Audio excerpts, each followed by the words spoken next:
Aí, Charlie.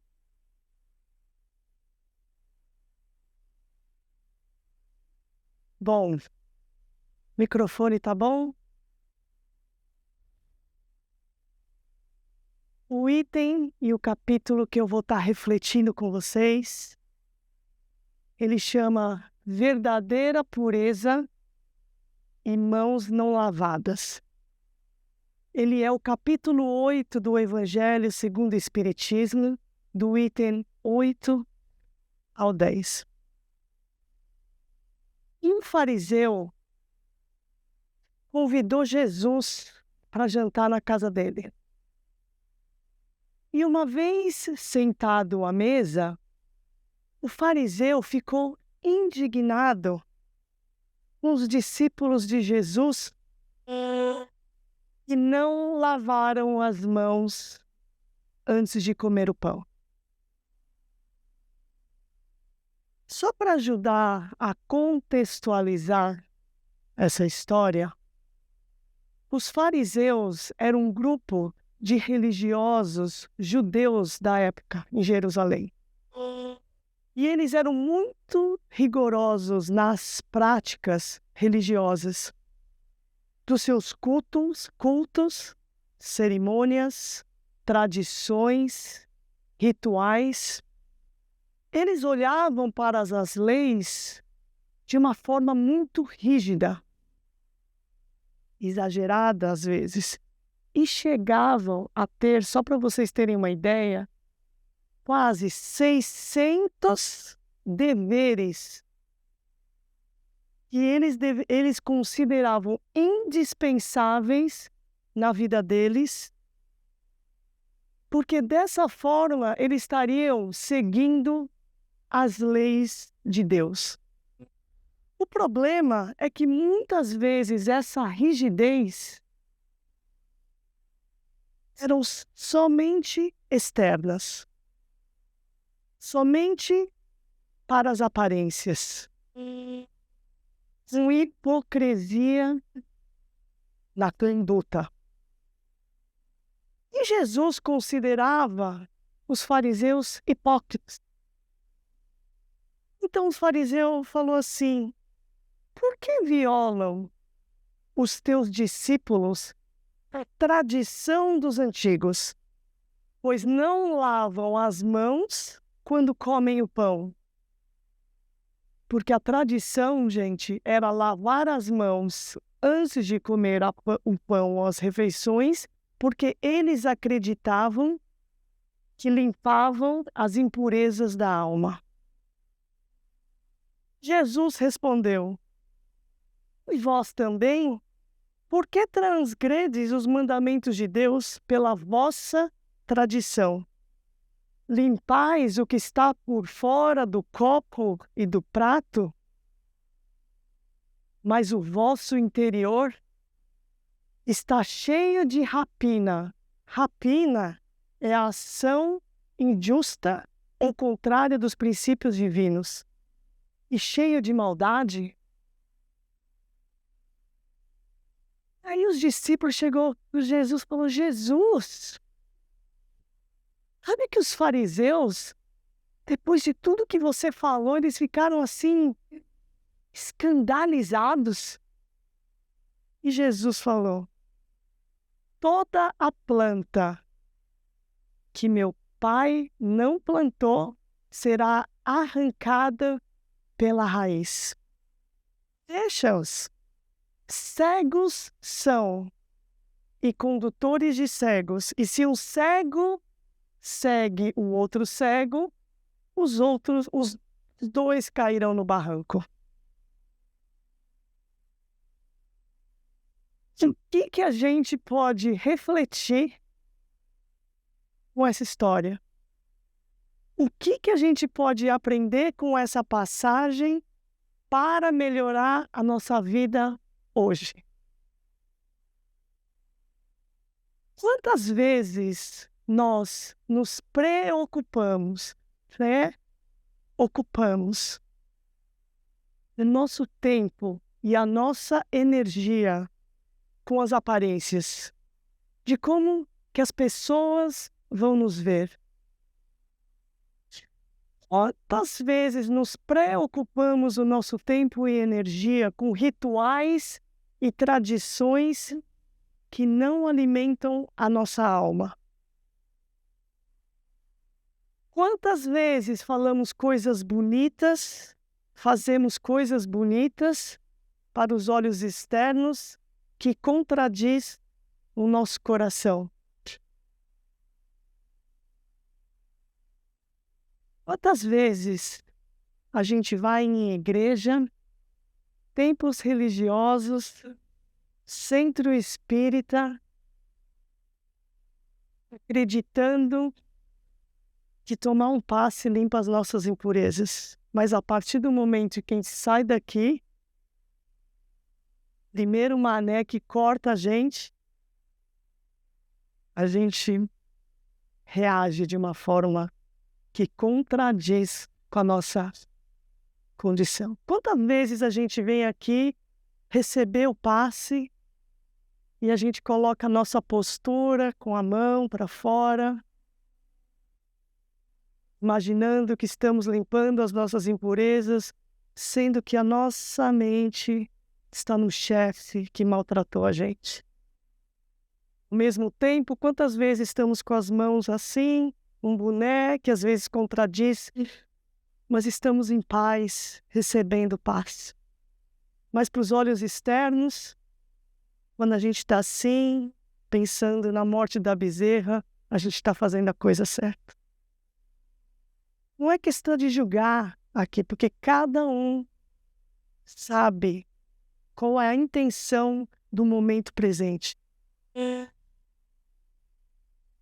Por isso que a gente não pode julgar o que a gente está vendo, o resultado.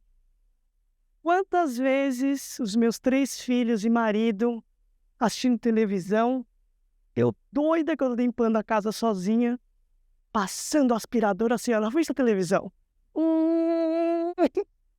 A casa tá ficando limpa, não tá? Para disso, meu coração, é melhor não fazer. Por isso que a gente não pode julgar o que a gente vê, porque só a gente consegue medir o que está no nosso coração. Eu posso explicar aqui tudo sobre o mel. Posso explicar aqui a melhor receita da comida sukiyaki japonês. Vocês vão ficar com água na boca. Você vai falar, é fácil fazer. Mas enquanto você não fizer essa receita, que eu falar, palavra, o que vocês lerem, o que vocês assistem, só vira mais um conceito, mais um conhecimento. A gente é condicionado a construir, a prosperar, a acelerar construção de casa, de sucesso. Somos condicionados, existe muita pressão.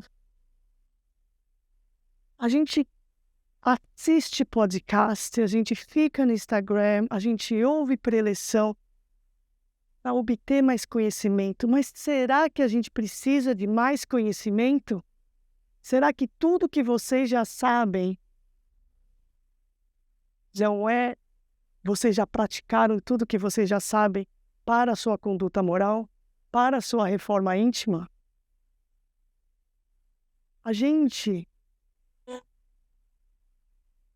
Vocês, se estão aqui, quer dizer, ou pelo menos eu acredito, isso é o meu olhar, que a doutrina espírita faz sentido para vocês.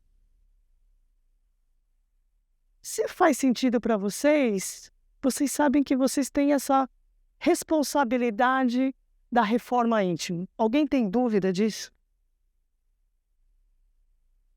A gente precisa melhorar a nossa intimidade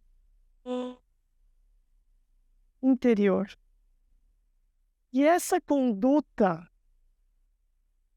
ela tem que vir de dentro para fora, do nosso coração. Eu posso ajudar ela meu coração contradizendo. Mas eu também posso ajudar ela e meu coração está lá.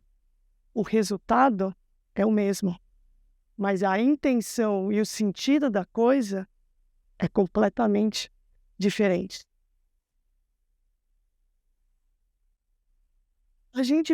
Vocês podem estar aqui, não estarem me ouvindo, pensando na morte da Bezerra, achando que só a participação daqui esteja estando quites. Deus, eu posso estar aqui dando uma preleção, acreditando que as minhas palavras, eu vou estar aqui com Deus, mas não. Essa oportunidade de dar a preleção,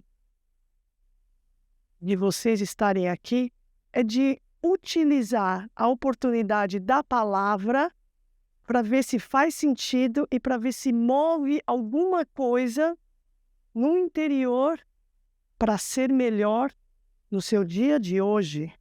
Não é quando a gente for para o plano maior. Para quando a gente sair daqui e ser uma pessoa melhor. Porque ser uma pessoa legal com marra é fácil. Ser uma pessoa legal com qualquer uma de vocês aqui dentro, tenho absoluta certeza que é muito mais fácil do que muita gente lá fora. O negócio é daqui para fora. Será que a gente não está focado? É uma reflexão em rituais, em tradições, em conceitos, em expectativas que talvez funcionaram para a gente alimentar a nossa alma antes, mas que agora não faz mais sentido? Será que não estamos sendo os fariseus do momento? E a gente está focando e aceitando pessoas que se comportam bem, a etiqueta da sociedade, e estamos ignorando o coração das pessoas que estão do nosso lado?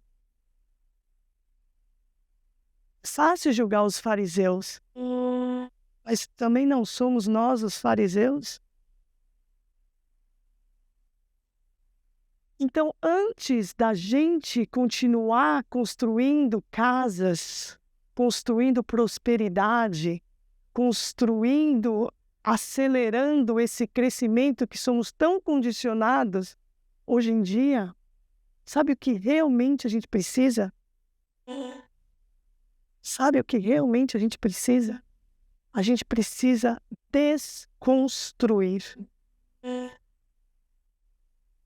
Se a gente quiser acelerar em alguma coisa, é desconstruir. Nossa, Mário, o que você quer dizer com desconstruir? A gente tem que desconstruir conceitos que não alimentam a nossa alma. Coisas que foram ensinadas pelos nossos pais, amigos, sociedade, religião, doutrina, trabalho. Tem que revisitar. Rituais. Faz sentido mesmo esse ritual? Sim ou não? Mas a gente tem que parar para pensar. Crenças, bloqueios, fardos, expectativas que a gente carrega que não serve mais para a gente. Começa com uma bobeira. Começa a desconstruir bobeiras. Será que realmente a gente não pode entrar na piscina depois de uma refeição? Como os nossos pais falavam? Será que realmente se não secar o cabelo a criança pega gripe? Começa a questionar. Será que realmente só o passe limpa as impurezas da sua alma? Será que se você deixar de ir no centro, você não consegue evoluir? Só você mesmo? Ou isso aqui é uma ferramenta? Porque às vezes a gente fica seguindo cegos e aí todo mundo vai cair no barranco. Com a melhor das boas intenções, porque não tem ninguém que quer cair no barranco de propósito. Temos que demolir temos que derrubar um monte de coisas nas nossas cabeças, ao invés de ficar focada em só acelerar a construção. Quantas vezes a gente veio aqui para a Austrália e a gente vem, vou chegar aqui, eu quero construir uma casa. Quando eu falo casa, é começar daqui para cima, vou colocar pilares. Mas a gente tem que voltar um pouquinho para trás e analisar a fundação dessa casa, desse pilar. Será que a fundação que eu trouxe do Brasil funciona para esse país? Porque aqui é uma vida diferente. Será que o maneirismo que funcionou para mim vai funcionar agora? Porque às vezes a gente chega aqui e fala assim, não, eu sou o que sou, vou forçar a goela abaixo, os australianos têm que me aceitar. Mas isso é uma crença, porque você que veio para cá, nós somos fluidos, a gente tem que se adaptar sem perder a nossa essência.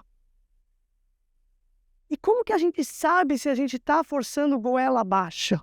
Que Deus é tão maravilhoso que mostra resultados, se não na prática, aqui dentro. Você sente uma falta de paz quando você está metendo goela abaixo, presas em conceitos que não funcionam mais para a gente. Crenças que não funcionam mais para a gente.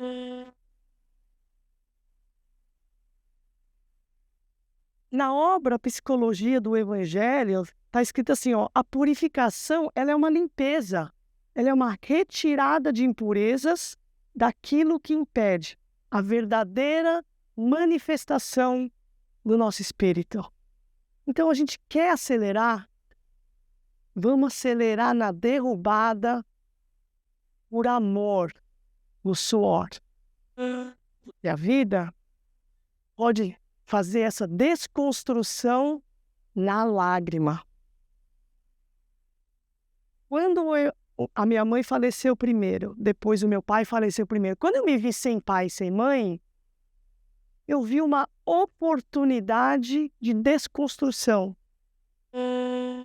Perguntei para mim mesma, nossa, eu gosto do meu trabalho em empresas corporativas, mas é isso mesmo que eu quero? Porque eu sabia que era o que meu pai queria.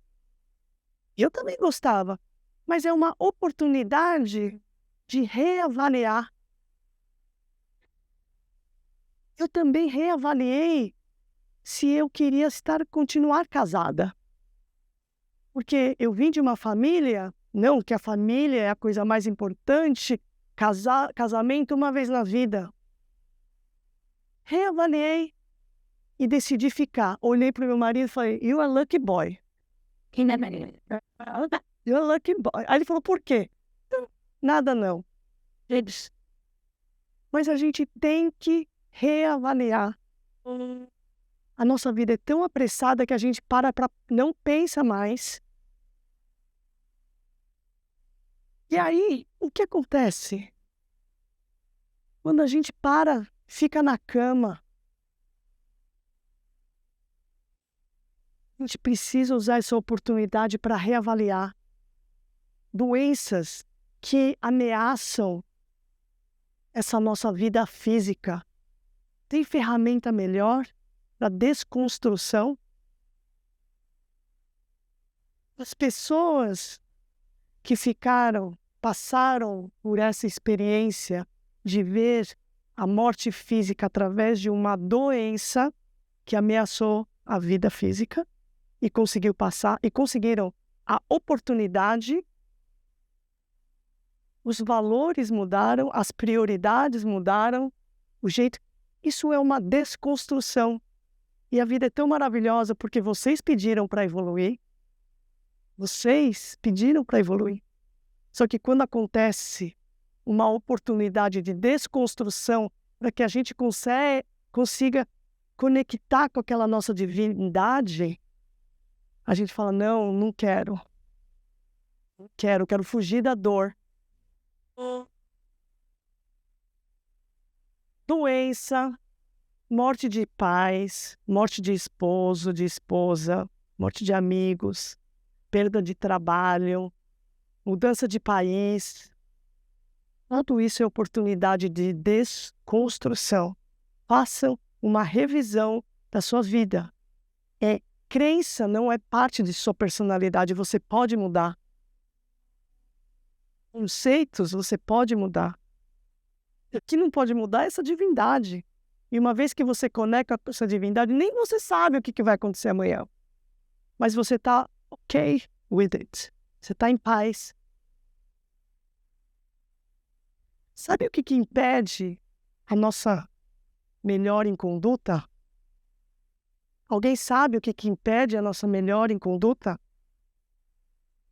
Vocês acham que quem está impedindo a nossa melhora em conduta é o seu obsessor? É o seu marido? É a sua esposa? É o seu chefe? É o seu inimigo? É aquela pessoa que sacaneou? Não. O que impede a nossa melhora em conduta eu vou até escrever. Deixa eu ver se eu trouxe a minha canetinha. O que impede a nossa é a nossa mente. Antes da gente culpar o obsessor, a gente tem que prestar atenção nisso. O Hamed fala assim, no livro Imensidão de Sentidos: se nós criamos e convivemos internamente com a nossa estrutura psíquica, então a gente pode reforçar ou eliminar, simplesmente mudando o jeito de agir e de pensar. E na obra do Dias Gloriosos, através do Divaldo Franco, a Joana de Angelis, ela fala: a mente é dínamo gerador de energia de difícil catalogação, que se expressa automaticamente conforme o conteúdo emocional do que se reveste. Eu descobri em 2002, 2003, quando eu comecei a procurar emprego aqui em Sydney, fui lá em Sydney, que eu tinha um currículo, eu era publicitária lá no Brasil, e eu queria trabalhar com propaganda. Então eu tinha o meu currículo, eu falava o inglês mais ou menos, tal. E aí cheguei, como o meu sotaque, as pessoas não entendiam, tal. Eu paguei $1.000 para um rapaz, que eu não me lembro o nome, acho que era Jeremy, que eu não sei nem como eu achei. Era um rapaz que ia consertar ou melhorar o meu sotaque para entrevistas. Foi tão maravilhoso, porque eu descobri ele chegou e falou assim, me conta um pouco de você. E eu fiquei assim, não, eu fiz isso. Ele falou, não, eu entendi tudo, porque já está escrito, você não precisa ler o seu currículo, isso eu estou vendo. Você tem que saber como se posicionar. Foi aí que eu entendi. Ele refez todo como se fosse um script de filme sobre a minha história profissional. E eu estudei tanto aquele script que eu comecei a escrever, comecei a acreditar o quanto eu era boa. E aí eu aprendi que a mente é uma coisa totalmente treinável. Quando eu sei que ela é tanto a minha amiga quanto a minha inimiga, eu tenho a responsabilidade de treinar a minha mente. Como que a gente treina a nossa mente? Tenho 3 minutos. A gente tem que ter, em primeiro lugar, a consciência de qual história que a sua mente está te contando para todos os aspectos da sua vida, principalmente daquelas que te tiram do prumo. Então, se eu saio daqui, o cara me fecha, muito rápido, a minha história, esse cara quer ir no banheiro. Deixa. Se o cara está muito devagar na minha frente, eu falo, podia ser meu pai, hoje ele estaria com 82 anos. Você está entendendo que não necessariamente precisa ser a verdade, mas se isso está me trazendo a paz, a narrativa Isso me acalma. E quando me acalma, eu consigo saber qual que é o próximo passo. E essa narrativa que mais me fascina, porque essa narrativa você pode contar como esse mesmo script over and over até essa mente acreditar. E isso você faz treinando para o seu trabalho. Se você está vendo o seu trabalho que você tem hoje, pode não ser o ideal. Uma coisa negativa, você pode reprogramar sua mente para ter um trabalho bom. Não quer dizer que você tem que ficar com esse trabalho pro resto da vida. Mas eu sempre falo, muda de trabalho quando você está no alto. Quando você já trabalhou. Pegue todas as oportunidades para trabalhar a sua mente. Com meus filhos, de pequeno, eu tenho que treinar a mente. Se eles falam, eu estou com fome, eu não paro o carro para dar comida. Eu falo, você consegue aguentar mais 20 minutos. Isso é um treinamento de mente. Se você quer ir no banheiro, assim no momento que você pôs a sua chave, você vai ficar muito apertada. Mas se você treina a sua mente, falta ainda 10 minutos para chegar em casa e está torcendo a chave, você aguenta.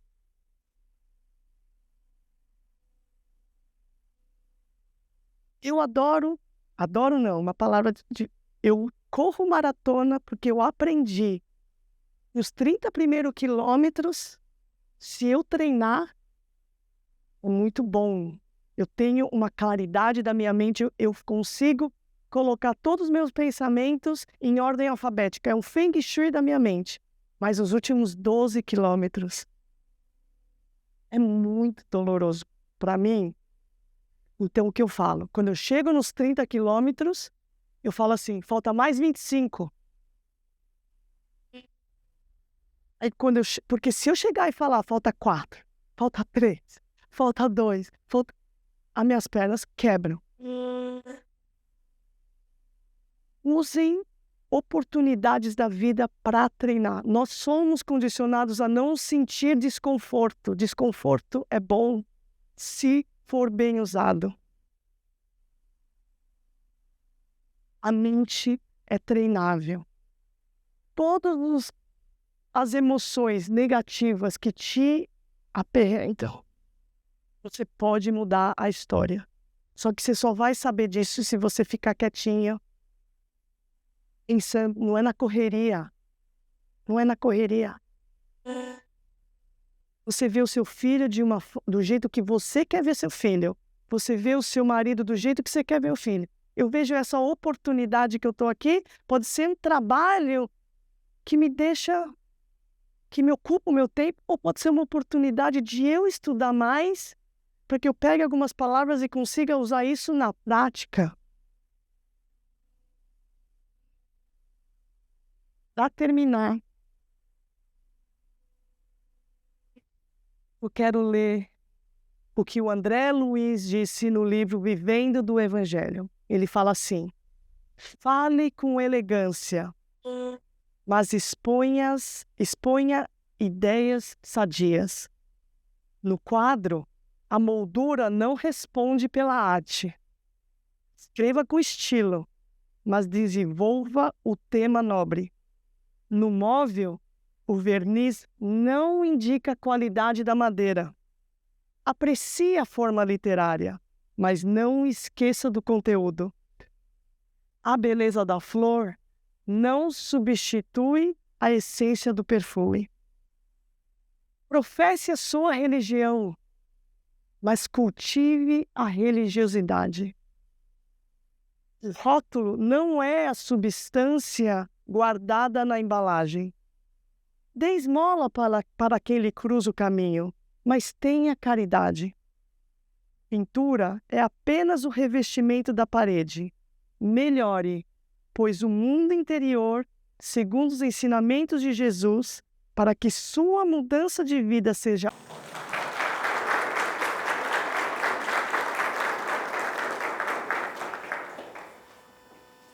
Vamos vamos fazer uma prece e depois da prece ninguém sai correndo e quem ouvir minha palavra para saber que o Maia tem outra palavra. Quem sai correndo é porque não está ouvindo. Então vamos fechar os nossos olhos, agradecer pelos nossos mentores que nos fortalecem e que nos ajuda a trazer a gente aqui, mas que a gente saiba que vocês escolheram estar aqui hoje. Que essas palavras façam a gente refletir a nossa própria conduta com muito amor, com muito acolhimento, porque nada é rígido, tudo é com muita calma, tudo é com muito amor, para que os nossos corações consigam entender que a mente, ela é uma ferramenta e que Deus é o grande e poderoso nosso Pai e que nos ama do jeito que a gente é hoje, sem condicionamento. E que a religião, ela é uma ferramenta, um meio para que faça a gente melhor e não o fim. Aproveitando essa vibração do amor, quero envolver todos os seus familiares aqui e no Brasil, e todos vocês e seus amigos, as pessoas que não conseguiram chegar aqui hoje, com muito amor, com muita calma, para que a gente consiga tomar as decisões certas, mesmo sabendo qual não é a decisão. Que tenha uma ótima semana, que assim seja, graças a Deus. E a gente vai promover um evento com uma pessoa que vem do Brasil, chamada Aloysio Silva. O Aloysio Silva, para quem não conhece, é só dar um Google e colocar Café com o Evangelho Mundial. É um trabalho diário que é feito em português, espanhol e é transmitido para o mundo inteiro, sempre trazendo questões ligadas ao Espiritismo. E ele vai fazer uma vivência aqui em Gold Coast com a gente, que vai ser esse domingo 12 de maio, com o tema Vivência Terapêutica do Perdão. Eu falei para ele, Luiz, não vai ter a menor relevância, porque aqui ninguém se sente ofendido, a gente já perdoa naturalmente, não é? Mas ele falou, não, vamos fazer só para a gente ficar mais treinado nessa história da terapêutica do perdão. Então, a Renata vai ser a pessoa que vai organizar as inscrições e tudo mais. A gente não vai ter muitas vagas, então quando você fizer a sua inscrição, é porque você vai dizer, eu vou estar nesse evento, tá bom? E aí para você não dar a vaga de outra pessoa. E ela vai explicar didaticamente como é que funciona. Rapidinho, gente, é simples. O link vai estar no link da bio do Instagram. Vocês clicam lá, acham um botãozinho lá, se inscreva para o evento da Luísa e pronto, tá feito, beleza? É simples assim, tá vendo? E depois a gente vai criar um grupo para a gente ir compartilhando entre a gente. Como vocês já são ótimos de perdão, vai lá só para se divertir um pouco, tá bom? Beijo, beijo.